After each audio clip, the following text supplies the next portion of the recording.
औरत जब किसी पर फिदा हो जाए या लड़की जब किसी पर फिदा हो जाए तो समझ लो कि बिजली का करंट से चिपक कर तो कोई आदमी छूट सकता है, लेकिन औरत जब किसी पर, लड़की किसी पर फिदा हो जाए तो इस चुंबक से निकलना और छूट पाना बहुत मुश्किल है। वो किसी भी हद तक जा सकती है। इसलिए कोशिश करो आप कि दूर ही रखा जाए, और जब वो मीठी मीठी बातें करे तो आप उससे सख्ती से बातें करें, उसके दिल में अपनी जगह बनाने की कोशिश ना करें, क्योंकि अगर उसके दिल में जगह बन गई तो बिजली के करंट से तो बच सकते हो, लेकिन औरत के करंट से नहीं।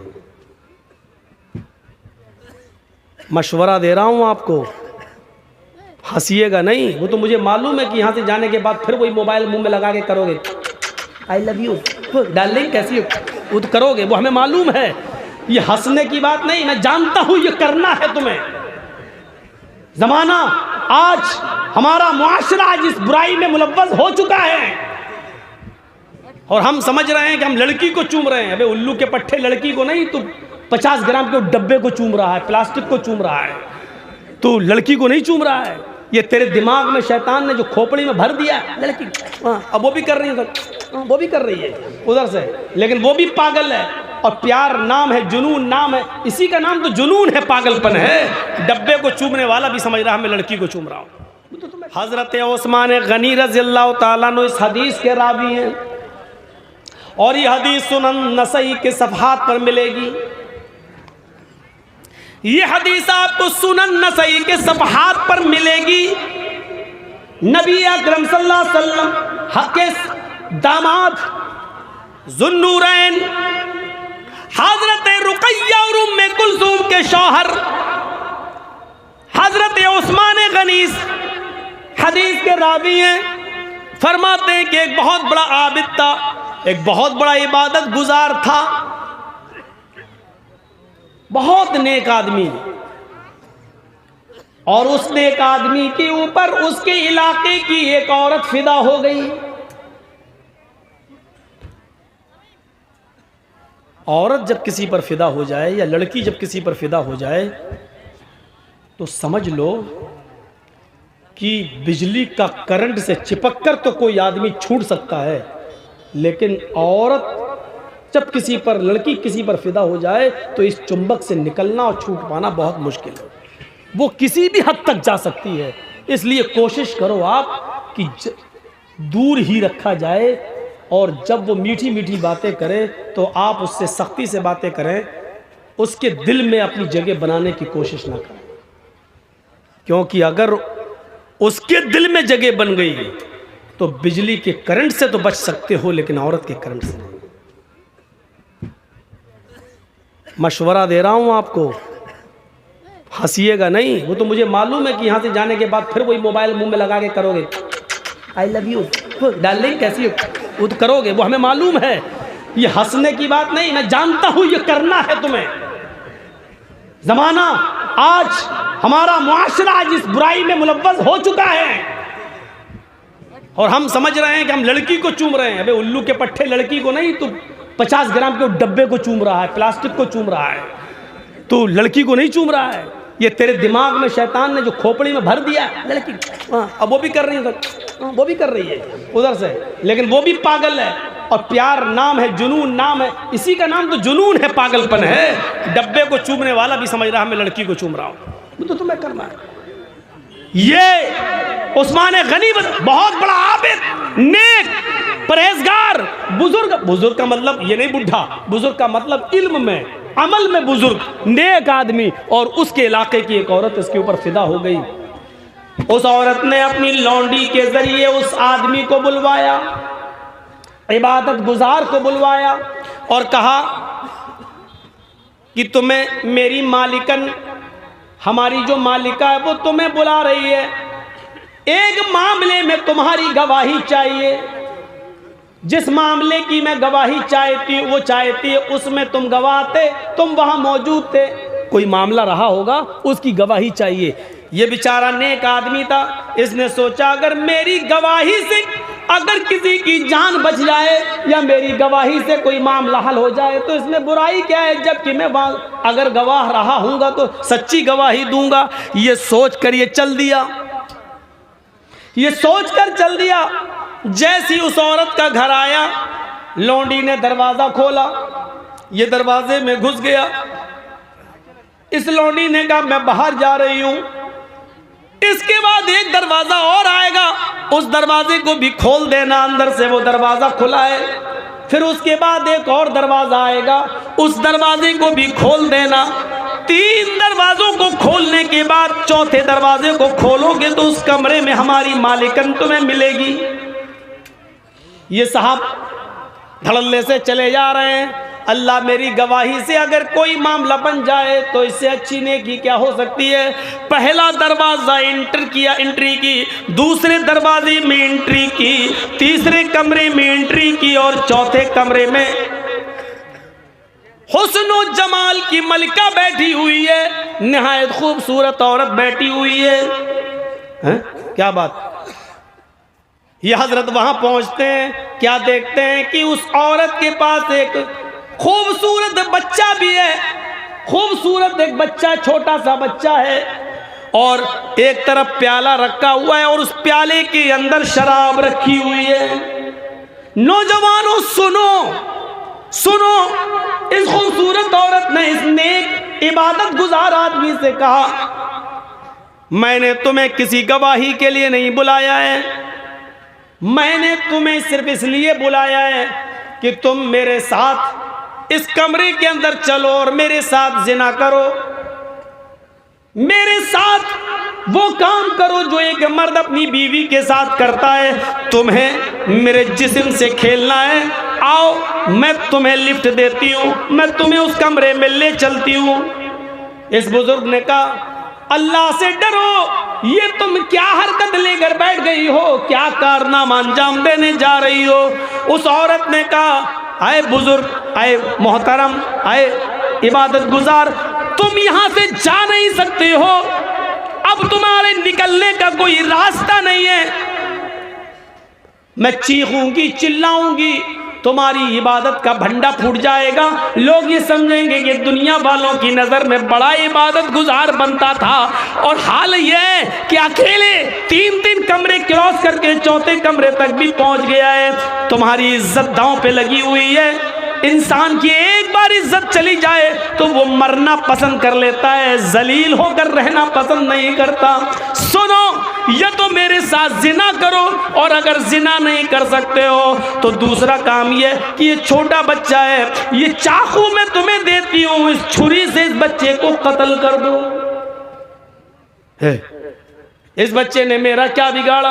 का ये भी नहीं कर सकते तो फिर ये शराब का प्याला रखा हुआ है, ये शराब का प्याला तुम्हें पीना पड़ेगा, ये शराब का जाम तुम्हें पीना पड़ेगा। नौजवानों अब सुनो, आए शराब के रसिया और दिलदादा लोगों, अब सुनो, शराब को अपने होठों पर लगाने वाले जवानों, अब सुनो। उस आदमी ने सोचा अय अल्लाह, बचने का कोई रास्ता नहीं है, जिना बड़ा गुनाह है, ये करने के लिए मेरा दिल लामादा नहीं है। जिना से बड़ा गुनाह कत्ल है, कत्ल भी मैं इस बच्चे का कर नहीं सकता। अय अल्लाह, शराब भी हराम है, लेकिन मजबूरी है मेरी, इसलिए कत्ल से और जिना से बचने के लिए मैं शराब पी लेता हूँ, क्योंकि बचने का कोई रास्ता नहीं है। और इस औरत ने 3 कामों में से एक काम करने को कहा है, या तो जिना करो मेरे साथ, या इस बच्चे को कत्ल करो, या शराब पियो। अय अल्लाह, मेरी नज़र में सबसे हल्की चीज़ ये है, कत्ल से भी हल्की और जिना से भी हल्की चीज़ ये है कि मैं शराब पी लूँ। पहले भी तो जब शराब हराम नहीं हुई थी तो लोग पी लेते थे, चलो आज मैं शराब ही पी लेता हूँ। उसने अल्लाह तू जानता है ये मैं मजबूरी में पी रहा हूँ, उसने ये कहा और शराब का प्याला उठाया और उसने नोश कर लिया। जैसी उसने शराब पी उस शराब के अंदर एक और नशे की अशिया मिली हुई थी। उसने शराब पी, शराब पीते ही गुनूद की तारी हो गई, जुनून उसके ऊपर तारी हो गया।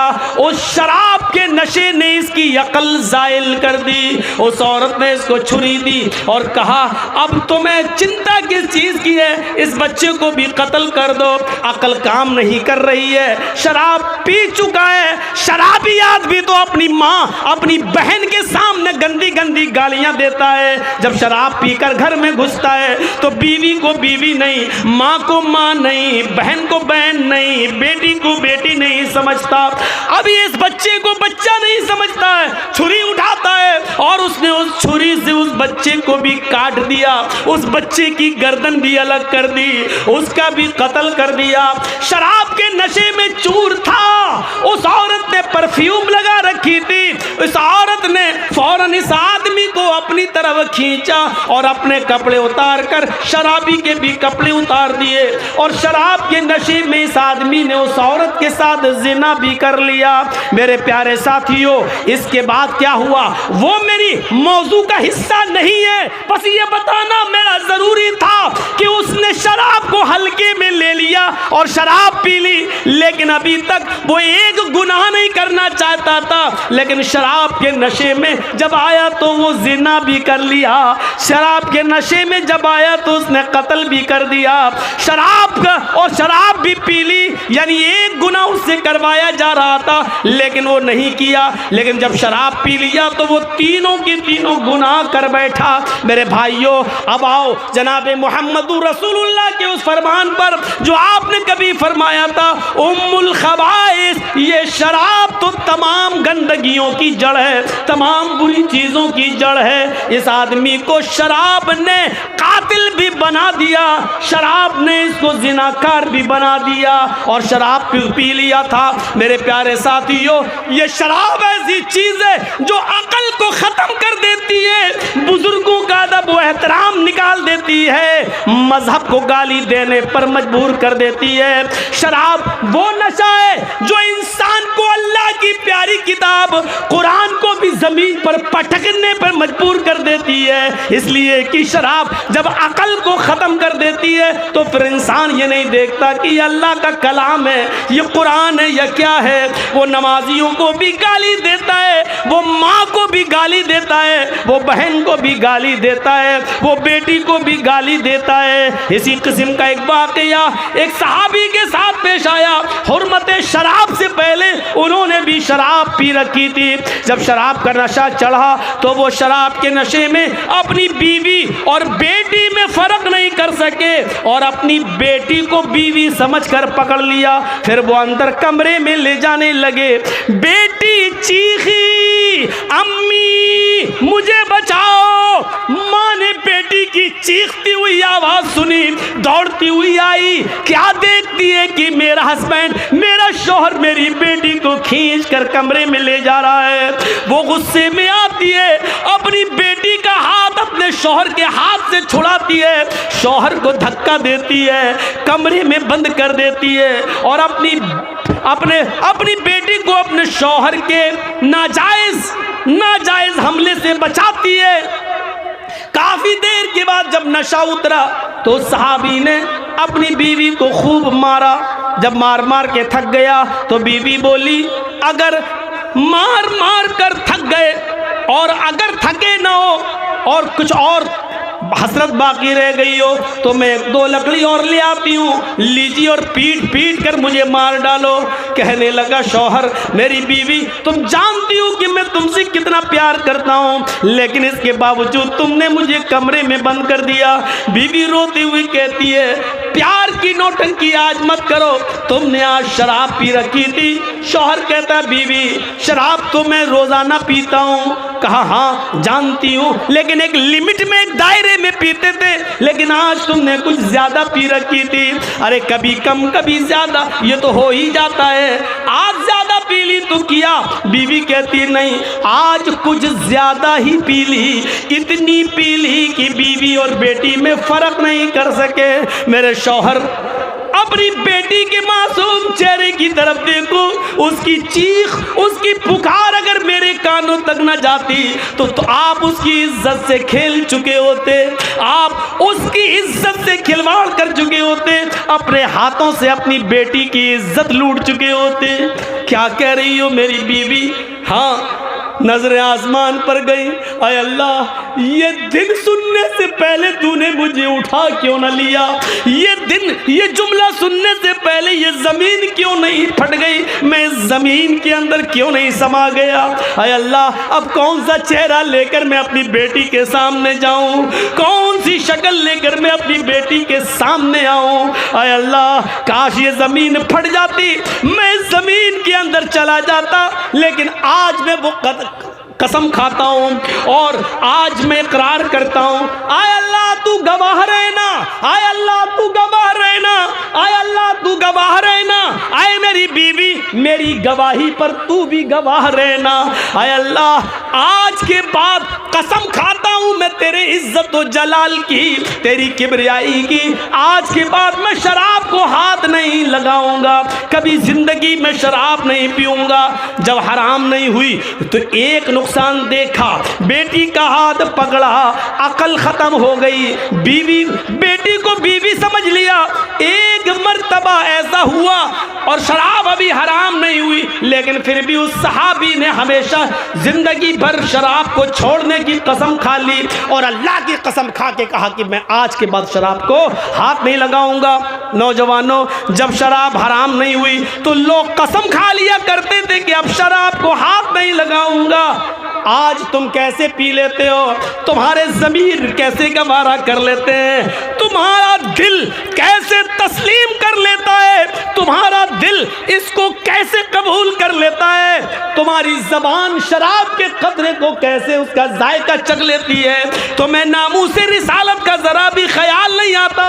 शराब पीते वक्त तुम्हें इन्नमल खमरू वल मैसिरु वाली आयत याद नहीं आती है। शराब पीते वक्त तुम्हें सहाबी का वाकया याद नहीं आता है। शराब पीते वक्त तुम्हें हुर्मत शराब की आयतें तुम्हारे जहन से कैसे निकल जाती हैं। नबी अकरम का फरमान, आपकी इज्जत और आबरू का लिहाज कैसे तुम्हारे दिलो दिमाग से निकल जाता है, समझ में नहीं आता। अपने आप को मुसलमान कहने वाले नौजवानों, कैसे शराब का कटोरा, प्याला, बोतल तुम्हारे हाथों में आ जाती है और तुम उसको पी जाते हो, जबकि ये शैतान की गलाजत है, अपनी और दूसरों की गंदगी से बढ़कर गंदगी है, उसकी से ज़्यादा गंदी है और नापाक है, और फिर तुम इसको पी लेते हो। कैसे तुम्हारे होंठ इसको अपने होंठों से चिपका लेते हैं और इसका जायका चख लेते हैं। तुम्हारी इज्जत व आबरू कैसे इस बात को गवारा कर लेते। पूरी तकरीर शराब, कहीं नहीं हटे हैं आज हम। शराबी को चढ़ा दो, फिर देखो। एक बार नाच गाना हो रहा था, बुखारी के अंदर ये वाक़या मौजूद है। हज़रत हमज़ा शराब के नशे में बैठे और गाने वाली का गाना सुन रहे हैं। हराम नहीं हुई थी ना। हाँ, कैसे नाच रही है, गा रही है। कमर मटकाने वाले उस वक्त भी थे, आज भी हैं। अब वो हज़रत हमज़ा के पास आ गई, क्योंकि बड़े बहादुर थे ना।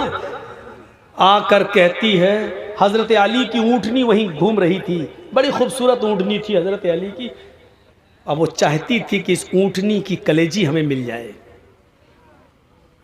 तो हज़रत हमज़ा को उकसा देती है, अला या हमज़ा लिशुर्फिन नवा, अय हमज़ा, तू तो मोटी ऊँटनियों के लिए पैदा हुआ है, तेरे लिए इस ऊँटनी का पेट फाड़ कर उसकी कलेजी निकाल कर मुझे देने में क्या लगता है तुझे?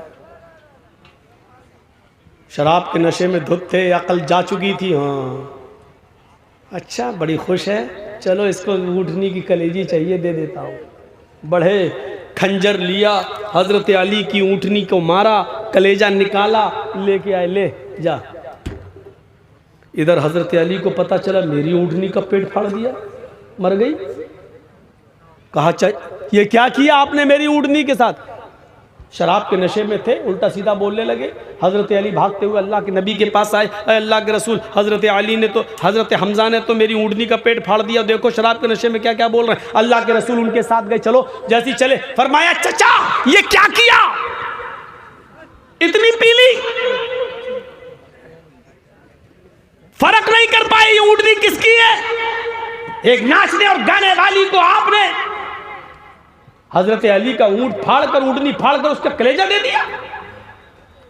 हजरत हमजा का दिमाग काम नहीं कर रहा था शराब के नशे में। कहते हैं सब मेरे बाप के गुलाम हो, भागो यहां से। अल्लाह के रसूल ने कहा, अली इस वक्त इनका दिमाग काम नहीं कर रहा है और दीवार पर सर फोड़ने से अपना ही सर फूटेगा। बेहतर यह है कि इस वक्त इनके मुंह न लगा जाए, क्योंकि इस वक्त इनके मुंह लगने से अपनी बेइज्जती कराना है। जब ये होश में आएंगे तब इनसे बात की जाएगी। इस पूरे वाक़े से क्या पता चला, शराबी तारीफ़ पसंद हो जाता है, उसको चढ़ा दो तो किसी को कत्ल भी कर सकता है, किसी का माल भी चुरा सकता है, डाका भी डाल सकता है। और दूसरी चीज़ ये पता चली कि शराब के नशे में इंसान बड़े से बड़े इंसान की कदर व कीमत को भूल जाता है। जैसे कि हज़रत हमज़ा ने अल्लाह के रसूल सल्लल्लाहु अलैहि वसल्लम को कह दिया, जाओ तुम सब मेरे बाप के ग़ुलाम हो। बड़े से बड़ी हस्ती भी उसकी नज़र में कुछ नहीं होती। और नौजवानों, दिल चाहता है तुम उठ के जा रहे हो, सर्दियों की सख्त रातें हैं, हमें मालूम है। जनवरी का महीना बिहार और बंगाल में प्रोग्राम का महीना नहीं है, मैं जानता हूँ, लेकिन आप लोगों की हिम्मत को दाद देता हूँ कि आपने इतनी सर्दी में भी प्रोग्राम कराया। लेकिन जी चाहता है कि एक वाकया आपके सामने सुनाऊं। सुनो, आप जहां जाना चाहें शौक से जाएं, लेकिन एक रिक्वेस्ट है, इस वाक़े को जरूर सुन लें। इस वाक़े को हाफिज अहमद इब्न हजर अल अस्क़लानी ने अपनी मशहूर और मायानाज़ किताब अल इसाबा फी तमीज़ सहाबा के अंदर नकल किया है।